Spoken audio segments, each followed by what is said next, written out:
Bonjour à tous et bienvenue dans mon journal de bord d'étudiante en échange à Aarhus au Danemark pour le semestre de printemps. Cette vidéo est un résumé de mon processus de découverte et d'adaptation dans ce nouveau pays. Nous savons que les Danois sont parmi les personnes les plus heureuses du monde et cela s'explique en partie par un concept simple, le hygge. Mais qu'est-ce que le hygge exactement? Pour certains, il s'agit d'un état d'esprit, un choix de vivre au présent. Pour d'autres, c'est un mode de vie axé sur le confort et la convivialité. Le hygge repose sur les valeurs danoises d'équilibre entre vie professionnelle et vie privée, de communauté et de confort. Il incarne la chaleur humaine et promeut le bien-être par des actes simples d'attention à soi et de travail en commun. Je pense que mon séjour au Danemark m'a permis d'apprendre beaucoup de choses sur la façon de vivre au jour le jour et d'apprécier les petites choses. Pendant mon échange ici, j'ai lentement intégré des éléments de hygge dans mon espace et dans mon état d'esprit. J'ai fait de mon mieux pour apprécier chaque moment et être présente dans l'instant. Voici donc un petit résumé de mon semestre d'échange à Aarhus. Bonjour du Danemark. J'arrive vraiment pas à croire que je suis enfin ici depuis le temps qu'on pense à l'échange et qu'on prépare cet échange universitaire. Mais je suis enfin arrivée à Aarhus au Danemark. Donc je suis arrivée il y a 3 jours et je suis partie donc de Paris en bus pour arriver donc ici le 18 janvier. Donc on a fait un trajet de 20 heures, c'était très long, avec Quentin, un autre élève en lettres et Sciences Po. Quand on est arrivé ici, il avait neigé et il faisait très froid, donc on a pris le taxi pour faire le transfert du Flexibus jusqu'à notre maison et on a eu le plaisir de découvrir qu'on n'avait pas de couette et pas d'oreiller, donc la première nuit ici a été terrible, mais bon, maintenant on est finalement bien installé. Et donc avant d'aller plus loin, j'ai envie de vous expliquer pourquoi j'ai choisi le Danemark pour mon échange universitaire. Donc depuis plusieurs années, les Scandinaves m'ont toujours intriguée par leur mode de vie axé sur la communauté et le bien-être commun. Leur système d'État-providence avec des soins de qualité et une éducation gratuite correspond parfaitement à mes valeurs et à mes aspirations. Et en particulier, le Danemark est réputé pour son système éducatif de grande qualité. Et vu que je pense me diriger vers une poursuite d'études dans la haute fonction publique dans l'éducation, ça correspond parfaitement à cela. Au lycée, j'ai eu la chance de faire un échange avec un établissement dans le sud du pays et j'avais adoré le calme et la sérénité qui se dégageait des espaces et des gens en général ici, et donc j'avais vraiment envie d'expérimenter ce mode de vie par moi-même. Et de plus, j'adore la mode et le design, et donc c'est 2 domaines où les Scandinaves excellent. Donc pour toutes ces raisons, j'ai choisi le Danemark pour mon échange universitaire et j'espère ne pas regretter mon choix. Donc je vous laisse avec la suite de mes aventures au Danemark.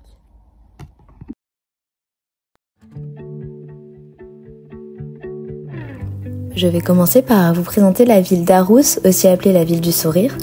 Cette ville est la 2e plus grande du Danemark avec une population de 350 000 habitants. Selon moi, elle est de taille parfaite pour à la fois créer ses habitudes de vie et avoir également la liberté de tester et découvrir de nouveaux endroits.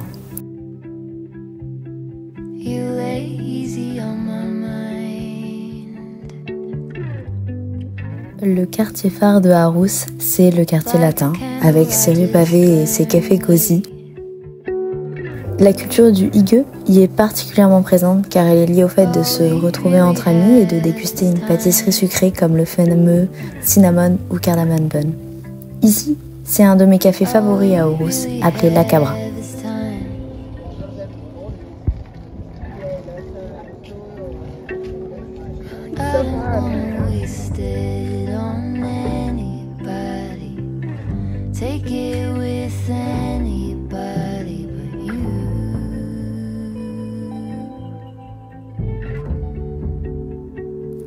L'architecture et le design sont 2 aspects notables du Danemark et Aarhus ne fait pas exception.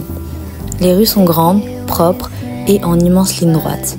La ville dispose de nombreuses infrastructures destinées à promouvoir l'humanité et la convivialité, reflétant une fois de plus le mode de vie hygge.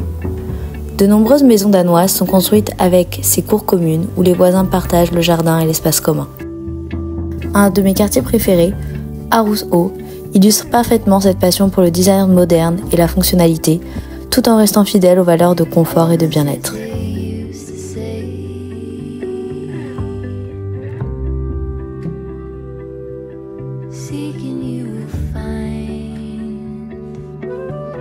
C'est également ici que chaque dimanche, les étudiants ont la possibilité de faire un Nordic Dip, une plongée dans l'eau froide suivie d'une séance de sauna. Ce n'est pas facile de se motiver pour y aller, mais c'est vraiment bénéfique et ça aide à mieux résister au froid.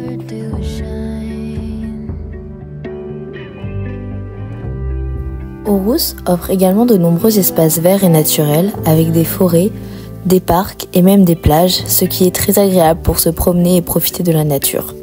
Ces lieux de détente et de ressourcement contribuent grandement à la qualité de vie dans cette ville. Le jardin botanique d'Aarhus, un lieu gratuit, s'est immédiatement révélé pour moi comme un refuge chaleureux et paisible face à l'humidité et au vent qui règne à l'extérieur du Danemark.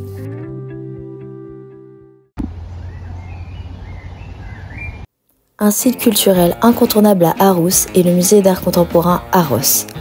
À chaque visite, on y découvre de nouvelles œuvres fascinantes, réparties sur 7 niveaux et présentées de manière originale.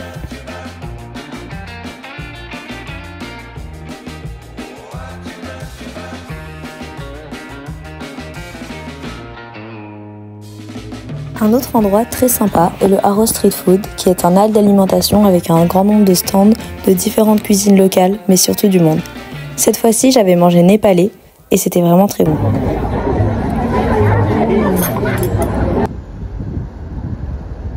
Évidemment, on ne peut pas parler du Danemark sans mentionner le vélo. La ville d'Aarhus est très bien aménagée pour les cyclistes, même si le centre-ville est en bas du reste de la ville, ce qui fait que ça monte ou descend selon le trajet.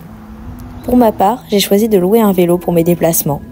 Bien que tout soit à moins d'1 heure à pied, en vélo, tout se fait en 20 minutes, ce qui est très pratique.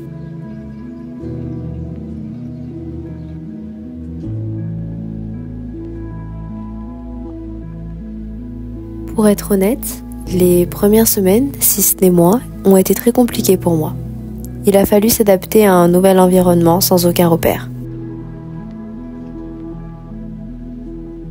J'avais aussi, et ce malgré les mises en garde de mes proches, sous-estimé l'impact du temps sur mon moral. Jusqu'en mars, si ce n'est avril où il a neigé, il faisait très froid et il y avait énormément de vent. Les journées étaient très courtes et le soleil se levait vers 9h et il faisait nuit dès 16h.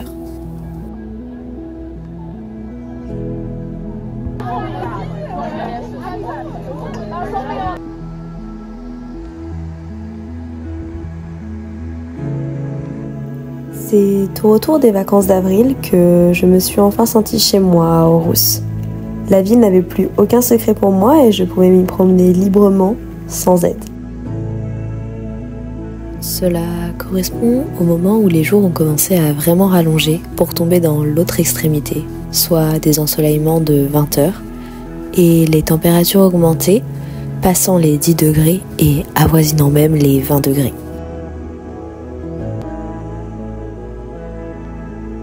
Un point que je trouve particulièrement intéressant dans la culture scandinave est cette appréciation pour chaque saison. Chacune est là pour une raison et il ne faut pas anticiper la suivante. On ne subit pas l'hiver mais on en profite pour passer du temps à l'intérieur et se ressourcer. Quand le soleil réapparaît, on en profite au maximum pour aller dehors, marcher, faire du sport et profiter de ses proches. Ça fait vraiment du bien de se retrouver dans la nature ici. C'est la première fois que je me promène dans les environs et c'est vraiment sublime. Et le vent est juste parfait. C'est tout juste la bonne température.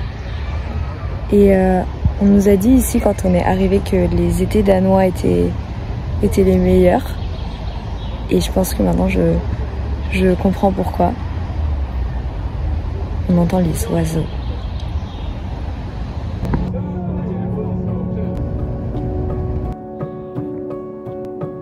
Cet échange, c'était aussi la première fois que je devais tout gérer toute seule.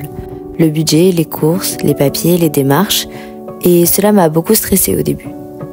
Toutefois, j'ai adoré vivre seule et gagner en autonomie. Je me suis découverte des ressources et capacités organisationnelles que je ne me saurais imaginer au départ. Un autre facteur de difficulté qui peut surprendre a été celui de se confronter au temps libre dont je disposais et donc de trouver comment vaincre ou pas forcément d'ailleurs l'ennui. Car une chose que le Danemark m'a appris, c'est le fait de ralentir et d'au final prendre et profiter du temps dont je disposais pour faire des choses pour moi. J'ai donc mis en place des petites choses toutes simples dans mon quotidien pour me sentir bien. J'ai repris le Pilates, une activité qui permet de se consacrer à son corps et à sa respiration. J'ai fait également beaucoup de courses à pied, un sport parfait pour évacuer toutes les émotions négatives et se sentir fier de soi. J'ai même couru ma première course. Donc là, je viens de finir ma première course et du coup j'ai fait 10 km en 52 minutes 40. Donc je suis trop fière de moi. Il y a de l'ambiance, il y a plein d'internationaux et je suis hyper contente de cette expérience, c'est incroyable.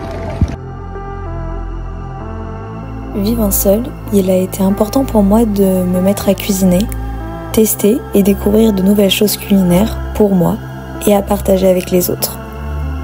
J'ai aussi commencé le tricot car 2 amis à moi en faisaient ici et m'ont donc enseigné. C'est une activité très populaire au Danemark.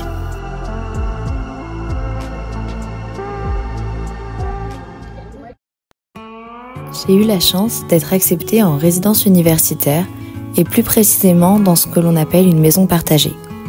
Chacun dispose de sa chambre tandis que les espaces communs comme la cuisine et la salle de bain sont partagés. La nôtre accueillait 8 personnes de différentes nationalités. C'est un format de logement très agréable car il permet de rencontrer du monde dès le début et d'avoir des interactions sociales au quotidien. Ma chambre était spacieuse et plaisante et je l'ai peu à peu décorée pour me sentir chez moi.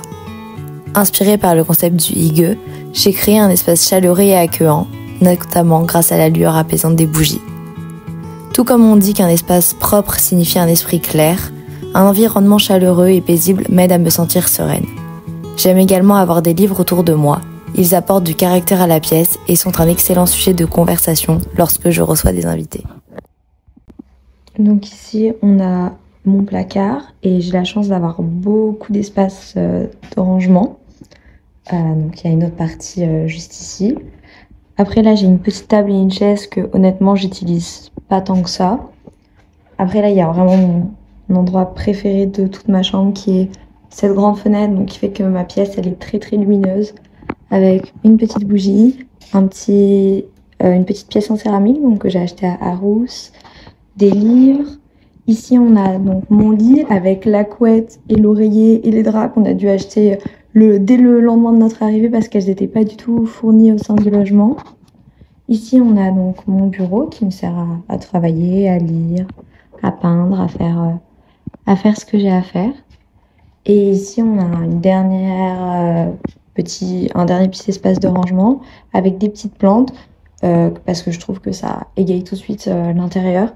Et ici, bon, on a des fleurs qui sont en train de mourir, mais j'aime beaucoup l'ambiance que ça fait dans ma chambre. Si on continue par là, on a notre vraiment très blanche salle de bain que je partage avec une de mes colocataires. Et comme on peut le voir, on n'a pas de bague de douche, ce qui est vraiment pas pratique. Après, si on descend un petit peu, on se retrouve avec la pièce principale qui, honnêtement, n'est pas très conviviale. Et juste ici se trouve donc la cuisine, donc une autre pièce où je passe quand même pas mal de temps également.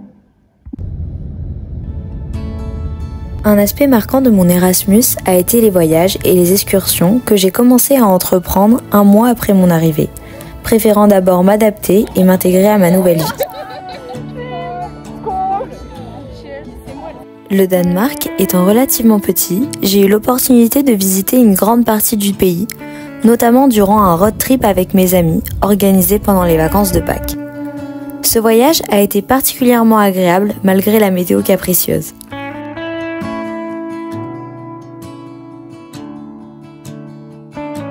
Nous avons pu expérimenter la slow life à la danoise, créant des souvenirs et des moments de partage précieux. J'ai également visité Copenhague à 2 reprises, une capitale splendide et sereine où je me verrais bien y revenir pour y vivre quelque temps.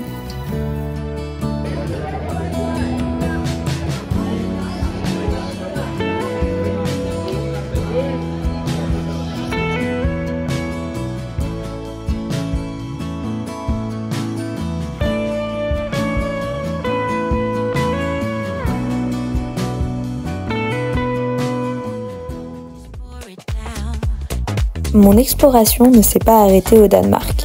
Je me suis rendue aux Pays-Bas rendre visite à une amie et ensemble, nous avons exploré Amsterdam, la capitale,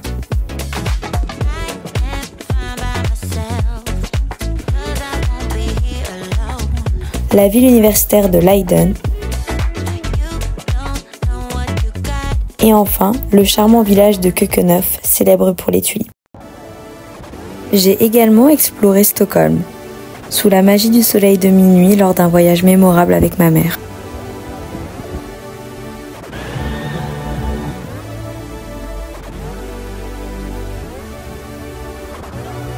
Ces voyages m'ont offert une multitude d'expériences et m'ont surtout permis de mieux comprendre l'influence de certaines cultures entre elles, notamment scandinaves. Chaque destination a été une véritable source d'enrichissement personnel, élargissant mes horizons, renforçant ma confiance en moi, en me prouvant que j'étais capable d'organiser des projets ambitieux, tout en me créant des souvenirs inoubliables.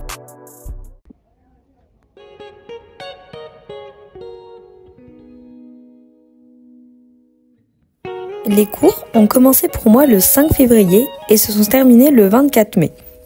Dès mon arrivée, j'ai dû modifier ce que j'avais choisi au préalable pour constituer un emploi du temps sans conflit d'horaire. Cela s'est avéré compliqué car la plupart des cours étaient complets ou ne correspondaient pas aux autres que j'avais sélectionnés. Finalement, j'ai réussi à obtenir 3 cours qui se sont révélés très intéressants. Ce que j'ai probablement le plus apprécié à l'université d'Aarhus n'est pas le contenu à proprement parler des cours que je suivais, mais la manière d'enseigner. Au Danemark, les étudiants sont encouragés à être autonomes et responsables de leurs propres apprentissages, avec un soutien disponible de la part des professeurs. J'ai aimé le fait que le volume horaire soit beaucoup plus faible que celui en France, ce qui m'a semblé plus en adéquation avec ma manière de travailler. Nous avions davantage de travail personnel, notamment beaucoup de lectures pour préparer les cours, ce qui demande plus de discipline personnelle, mais qui s'avère, au bout du compte, très intéressant. Ces lectures servent de support pour réaliser nos assignments et débats en classe. Le plus compliqué étant de s'imprégner personnellement des lectures pour trouver notre sujet et l'angle d'approche. Pour mon cours de sociologie économique, l'examen était un oral de 10 minutes dont la problématique devait se baser sur un ou plusieurs des concepts abordés, mis en relation avec un autre sujet d'intérêt. Pour ma part, je suis partie de la théorie d'accélération sociale d'Armut Rosa, que j'ai mise en relation avec l'accélération des cycles de mode et l'impact sur le processus d'identification dans la société.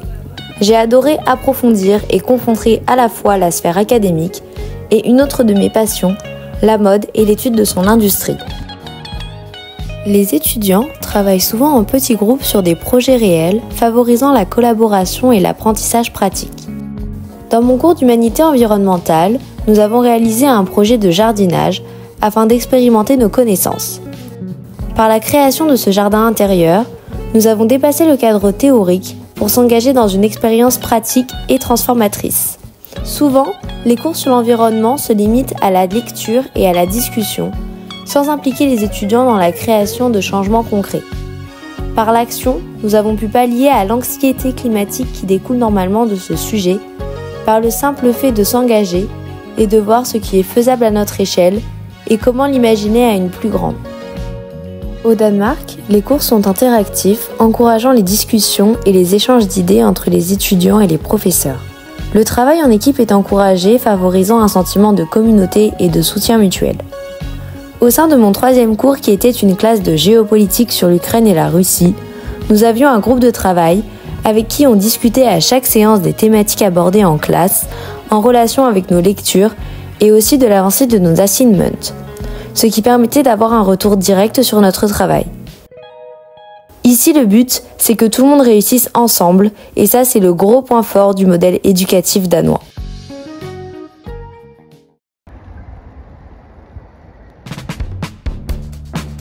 En tant qu'étudiante en échange, la vie sociale constitue une partie essentielle de l'expérience Erasmus. L'un des défis majeurs est de faire face au sentiment de solitude au début. Pour surmonter cette épreuve, je pense qu'il est important de se mettre dans des situations nouvelles, même si elles peuvent être inconfortables. Il est également crucial d'interagir naturellement sans laisser des attentes préconçues influencer nos relations.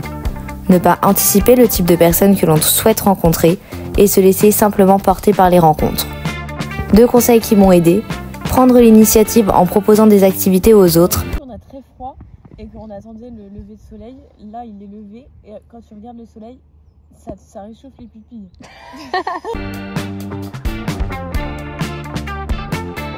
Et accepter de sortir de sa zone de confort en disant oui à de nouvelles opportunités.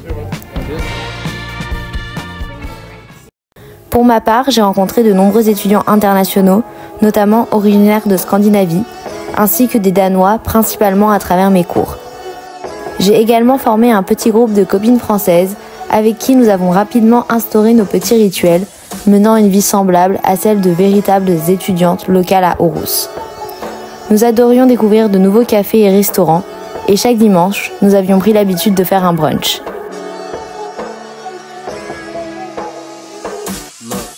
Avant d'arriver au Danemark, je ne comprenais pas l'intérêt du pain beurre fromage, soit le BMO, le traditionnel petit déjeuner danois, et au final, c'est devenu un de mes plats réconfortants.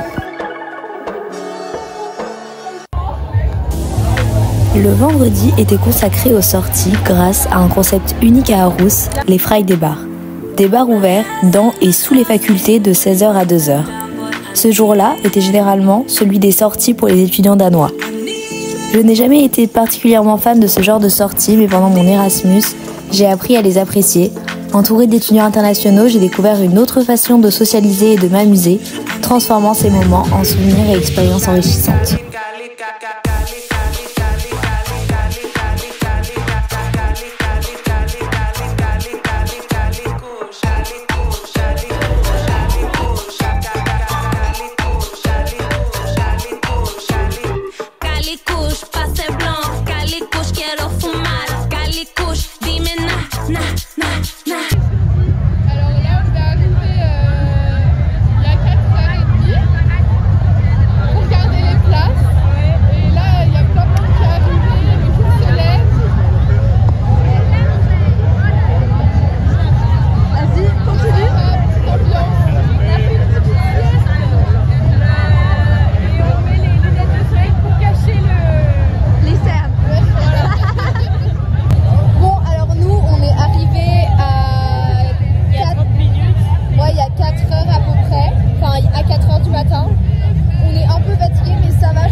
Un événement majeur organisé chaque année à Aarhus est Kapsalad. Il s'agit d'une course relais où la bière, le kayak et la course à pied s'entremêlent, opposant les 4 facultés de Aarhus. Depuis 1991, cette compétition se déroule dans le parc universitaire et c'est un événement complètement déjanté. Cette année, plus de 30 000 personnes y ont assisté.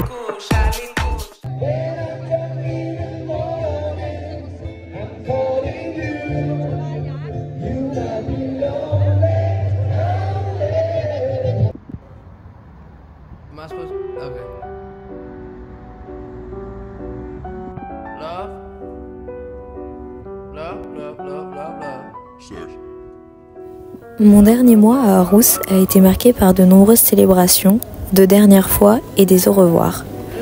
Accepter l'idée que je ne reviendrai probablement pas de sitôt m'a laissé un sentiment étrange, presque irréel. J'ai bâti une nouvelle vie, entourée de nouvelles personnes dans un environnement inédit, tout en sachant que cette aventure, bien qu'intense, était destinée à avoir une fin.